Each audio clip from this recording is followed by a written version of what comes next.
प्रिय विद्यार्थियों, आज हम चैप्टर 2 सत्य के प्रयोग इसको आगे बढ़ाते हैं। इसका दूसरा भाग है बलवान से भिड़ंत। यहाँ बलवान एशियाई अधिकारियों को बताया गया है जो सही न्याय नहीं कर रहे थे, उससे किस प्रकार गांधी जी ने मुकाबला किया, संघर्ष किया और न्याय विहीन लोगों को न्याय दिलाया। शुरू करते हैं। एशियाई अधिकारियों की ओर लौटे, यानी उनकी तरफ ध्यान देते हैं।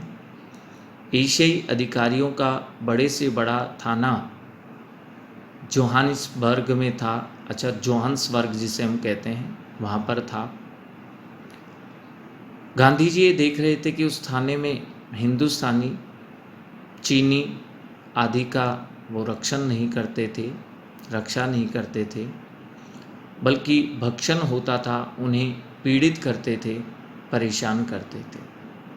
ये जो एशियाई अधिकारी थे, जिनका दायित्व था कि ये एशिया से संबंधित जो लोग वहाँ साउथ अफ्रीका में रहते थे, जोहान्सबर्ग में रहते थे, उन्हें वे अधिकार दिलाएं, उनकी रक्षा करें। लेकिन फिर भी ये एशियाई अधिकारी हिंदुस्तानी और चीनी लोगों का हित नहीं करते थे, बल्कि उनका शोषण करते थे। गांधी जी के पास रोज़ शिकायतें आती थी।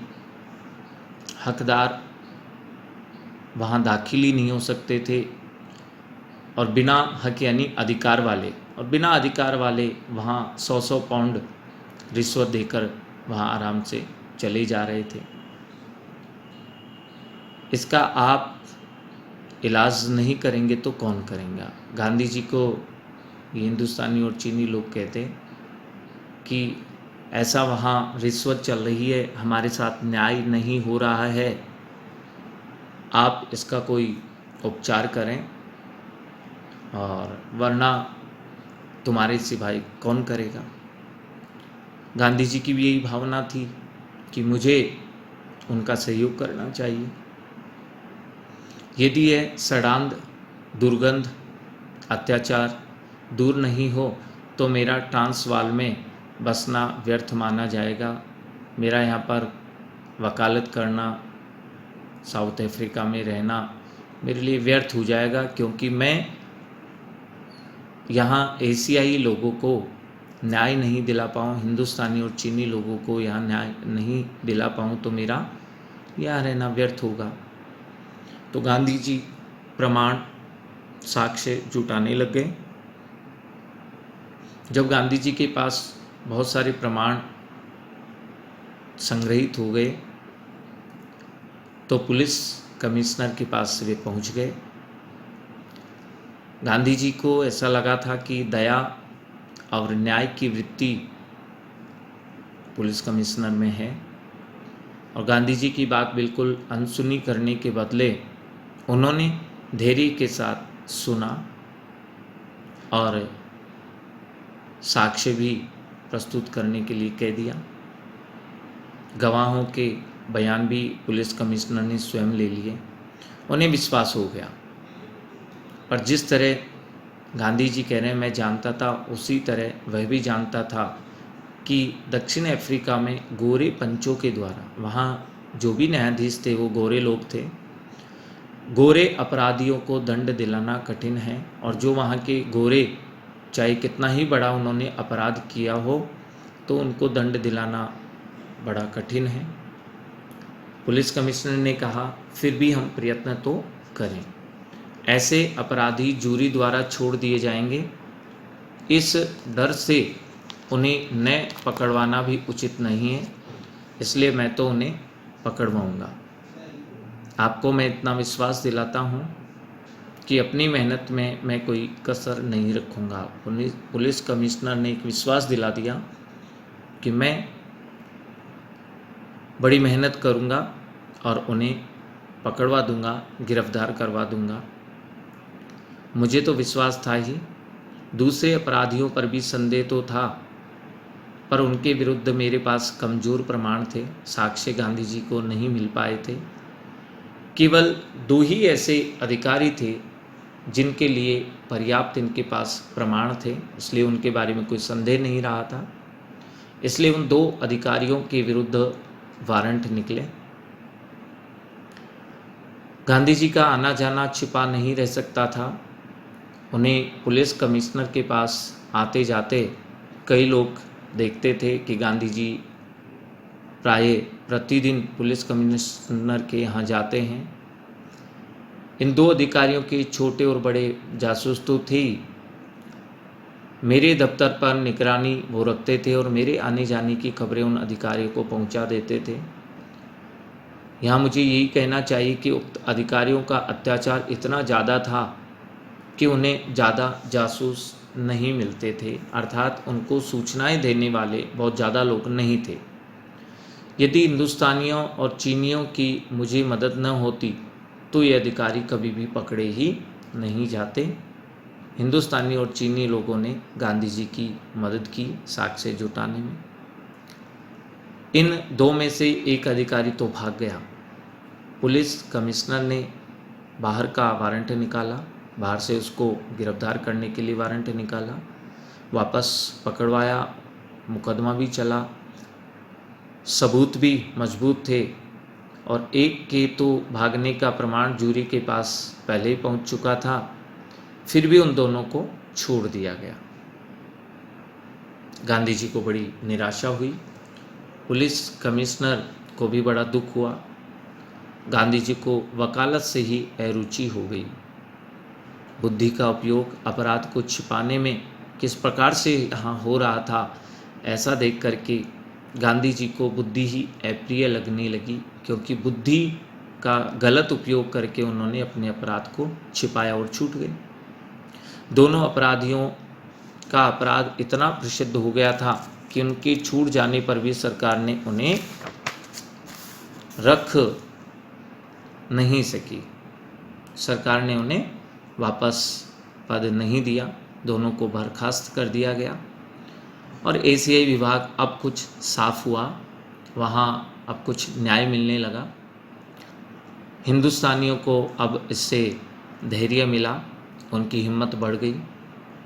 गांधी जी कहते हैं इससे मेरी भी प्रतिष्ठा बढ़ गई, मेरे धंधे में भी वृद्धि हो गई। जो मैं वकालत कर रहा था, काफ़ी केस मुझे मिलने लगे।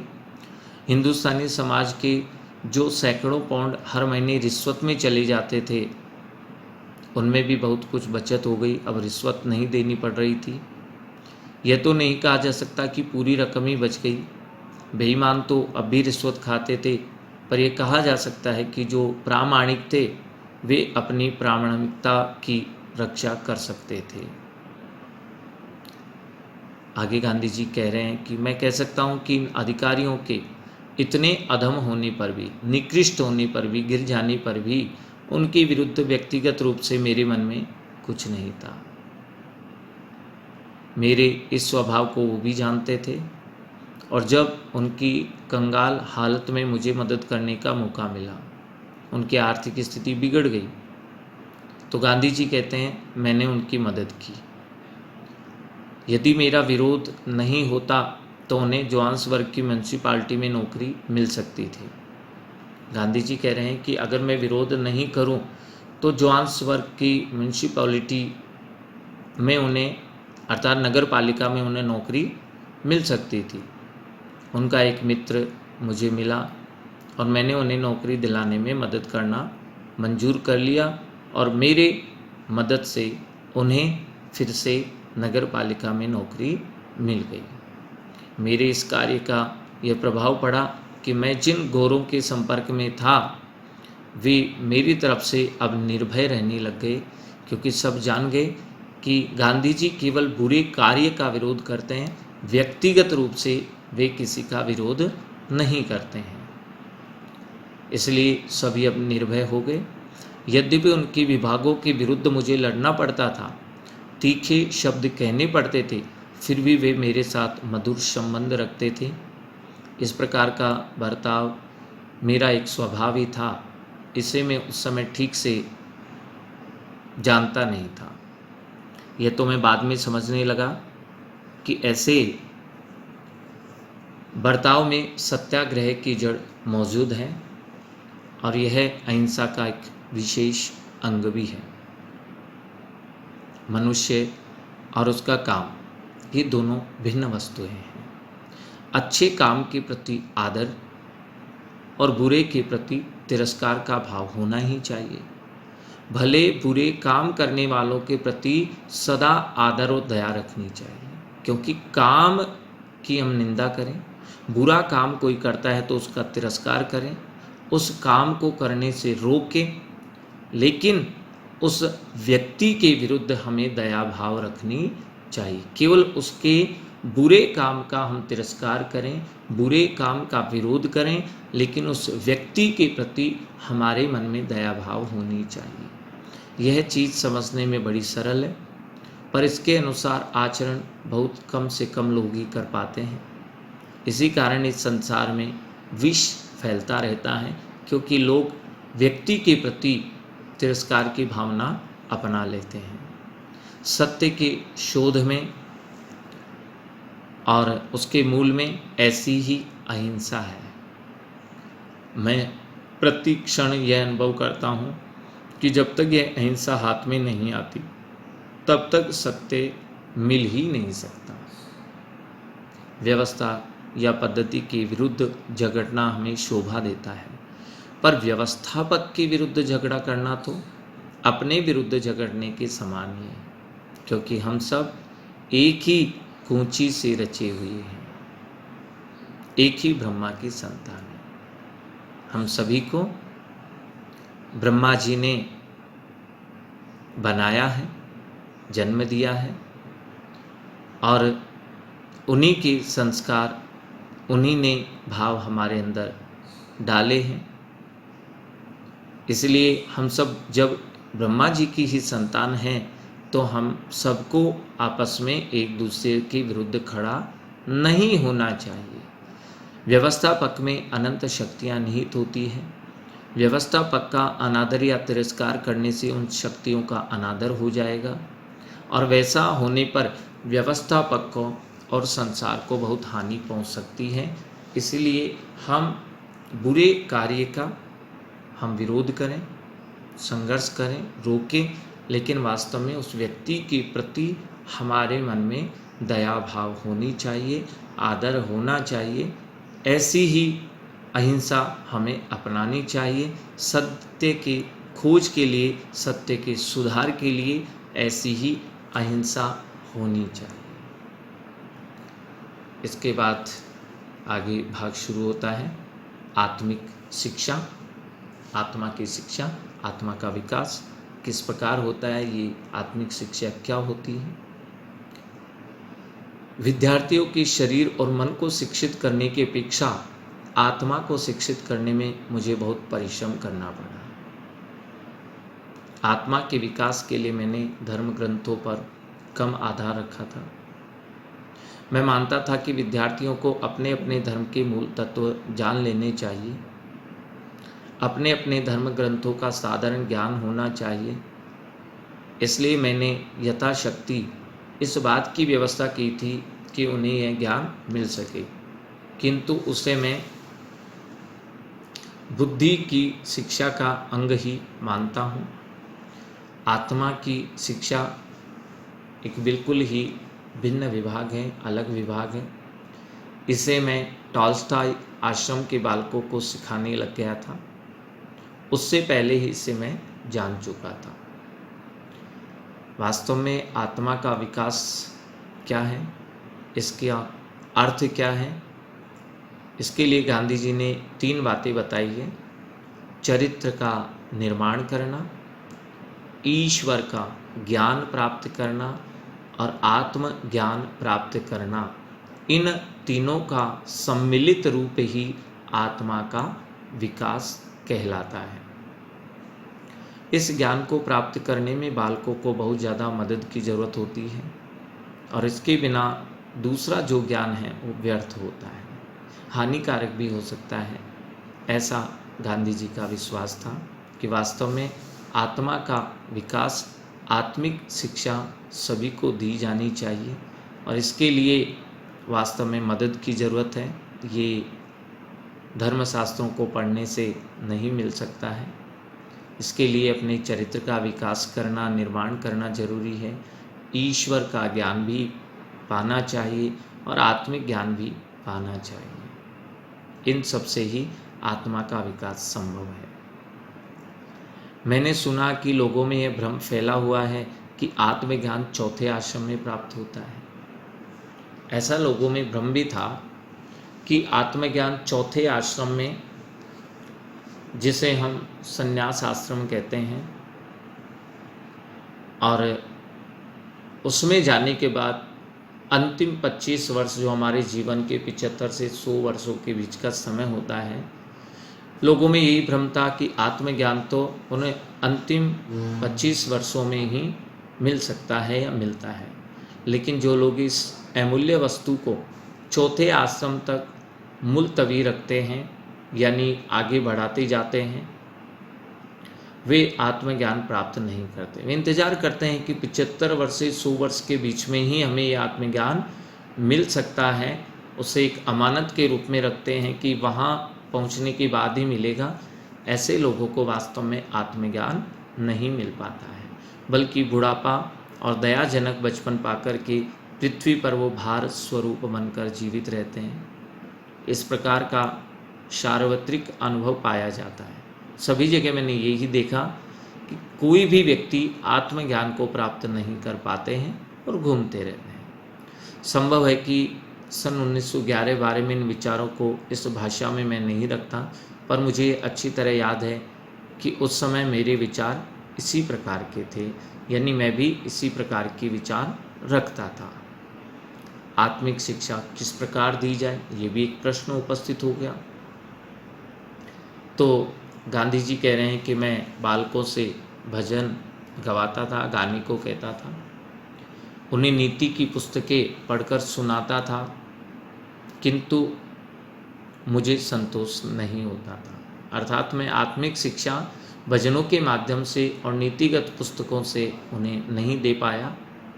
जैसे जैसे मैं उनके संपर्क में आता गया, मैंने अनुभव किया कि यह ज्ञान पुस्तकों के द्वारा तो दिया ही नहीं जा सकता।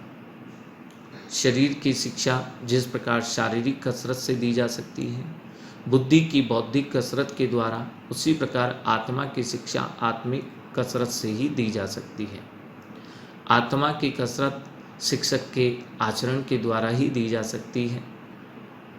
इसलिए युवक हाजिर हो चाहे नहीं हो, शिक्षक को सावधान रहना चाहिए, क्योंकि शिक्षक के आचरण से ही विद्यार्थी उसका अनुसरण करता है, पालन करता है। लंका में बैठा हुआ, यानी बहुत दूर समुद्र पार भी कोई बैठा हुआ शिक्षक है तो अपने आचरण के द्वारा शिक्षक की आत्मा को हिला सकता है, शिष्य की उस आत्मा को वह प्रभावित कर सकता है। मैं स्वयं झूठ बोलूं और अपने शिष्यों को सच्चा बनाने का प्रयत्न करूं तो मेरा प्रयत्न व्यर्थ हो जाएगा। डरपोक शिक्षक है तो शिष्यों को वीरता वो नहीं सिखा सकते हैं। मैंने देखा कि मुझे अपने पास रहने वाले युवकों और युवतियों के सम्मुख पदार्थ पाठसा बनकर रहना चाहिए, अर्थात एक आदर्श रूप में प्रस्तुत होना चाहिए। जैसा मैं उन्हें दिखाऊंगा, जैसा मैं उन्हें लगूंगा, जैसा मुझे वो देखेंगे, वैसा ही वे आचरण करेंगे। तो मुझे एक आदर्श रूप में उनके सामने बनकर उपस्थित होना है। इस कारण मेरे शिष्य मेरे शिक्षक बन गए, अर्थात मैं उन शिष्यों को भी देखता और धीरे धीरे उनसे काफ़ी चीज़ें मैंने भी सीखी। मैं ये समझा कि मुझे अपने लिए नहीं बल्कि उनके लिए अच्छा बनना और रहना चाहिए। अतएव इसलिए कहा जा सकता है कि टॉल्स्टॉय आश्रम का मेरा अधिकतर संयम इन युवकों और युवतियों की बदौलत था, क्योंकि मैं कुछ भी ऐसा नहीं कर सकता था जिनसे इन्हें बुरा लगे। इसलिए इन युवकों और युवतियों को यहाँ शिक्षित करने के लिए, आत्मिक ज्ञान देने के लिए, आत्मिक शिक्षा देने के लिए और आत्मा का विकास करने के लिए मैं आदर्श रूप में बनकर उनके सामने रहा। आश्रम में एक युवक था, बहुत उधम मचाता था, बहुत शैतानी करता था, झूठ भी बोलता था, किसी से दबता भी नहीं था, नियंत्रित भी नहीं होता था, दूसरों के साथ हमेशा लड़ता झगड़ता रहता था। एक दिन उसने बहुत ही उधम मचाया, शरारत की। गांधी जी कहते हैं मैं भी घबरा उठा। मैं विद्यार्थियों को कभी सज़ा नहीं देता था, इस बार मुझे बहुत क्रोध आ गया। मैं उसके पास पहुंच गया, समझाने पर भी वह नहीं समझा, मुझे ही धोखा देने का प्रयास किया। मैंने अपने पास पड़ा हुआ रूल उठाकर उसकी बाह पर, उसकी भुजा पर दे मारा। मारते समय मैं कांप रहा था, क्योंकि गांधी जी दंड देना नहीं चाहते थे, लेकिन अब क्रोध के वश होकर उन्होंने उस बच्चे को मारा। इसे उस बच्चे ने देख लिया कि मुझे मारना नहीं चाहते हैं, फिर भी क्रोध के कारण वे मुझे मार रहे हैं, तो विद्यार्थी उसे जान गया। मेरी ओर से ऐसा अनुभव किसी विद्यार्थी को इससे पहले नहीं हुआ था। विद्यार्थी रोने लग गया, उसने मुझसे माफ़ी मांगी, उसे डंडा लगा और चोट पहुंची, लेकिन इससे वह रोया नहीं था। अगर वह मेरा मुकाबला करना चाहता, प्रतिरोध करता, तो मुझसे निपट सकने की शक्ति उसमें थी। उसकी उम्र कोई 17 साल की रही होगी, उसका शरीर सुगठित था, यानी वह हृष्ट पुष्ट था, पर मेरे रूल में उसे मेरे दुख का दर्शन हो गया। इस घटना के बाद उसने फिर कभी मेरा सामना ही नहीं किया, लेकिन उसे रूल मारने का पछतावा मेरे दिल में आज तक बना हुआ है। मुझे भय है कि उसे मारकर मैंने अपनी आत्मा का नहीं, बल्कि अपनी पशुता का ही दर्शन कराया है। बालकों को मारपीट करके पढ़ाने का मैं हमेशा विरोधी रहा हूँ। मुझे ऐसी एक घटना याद है कि जब मैंने अपने लड़कों में से एक को पीटा था। रूल से पीटने में मैंने उचित कार्य किया या नहीं किया, इसका निर्णय तो मैं आज तक नहीं कर सका कि मेरा उसे दंड देना ठीक था या नहीं था। इस दंड के औचित्य के विषय में गांधी जी को शंका है, क्योंकि उन्होंने जो दंड दिया था उसमें क्रोध भरा था और दंड देने की भावना थी। यदि उसमें केवल दुख का ही प्रदर्शन होता तो ये दंड देना उचित था, लेकिन उसमें क्रोध की भावना भी विद्यमान थी। इसलिए गांधी जी को शंका है कि दंड देना मेरा उचित था या नहीं। इस घटना के बाद तो मैं विद्यार्थियों को सुधारने की अधिक अच्छी रीति सीख गया। यदि इस कला का उपयोग मैंने उक्त अवसर पर किया होता तो उसका कैसा परिणाम होता ये तो मैं नहीं कह सकता। वह युवक तो इस घटना को तुरंत ही भूल गया। मैं यह नहीं कह सकता कि उसमें बहुत सुधार हो गया, पर उस घटना ने मुझे इस बात के लिए अधिक सोचने को विवश कर दिया कि विद्यार्थी के प्रति शिक्षक का क्या धर्म होता है। उसके बाद युवकों द्वारा ऐसे ही दोष हुए, लेकिन मैंने फिर कभी दंड नीति का उपयोग या प्रयोग ही नहीं किया। इस प्रकार आत्मिक ज्ञान देने के प्रयत्न में मैं स्वयं आत्मा के गुण को अधिक समझने लग गया। अब मैं दंड नीति की बजाय आत्मिक ज्ञान से ही उनको शिक्षित करने लगा, उन्हें समझाने लगा और उनमें सुधार करने लगा। Thank you.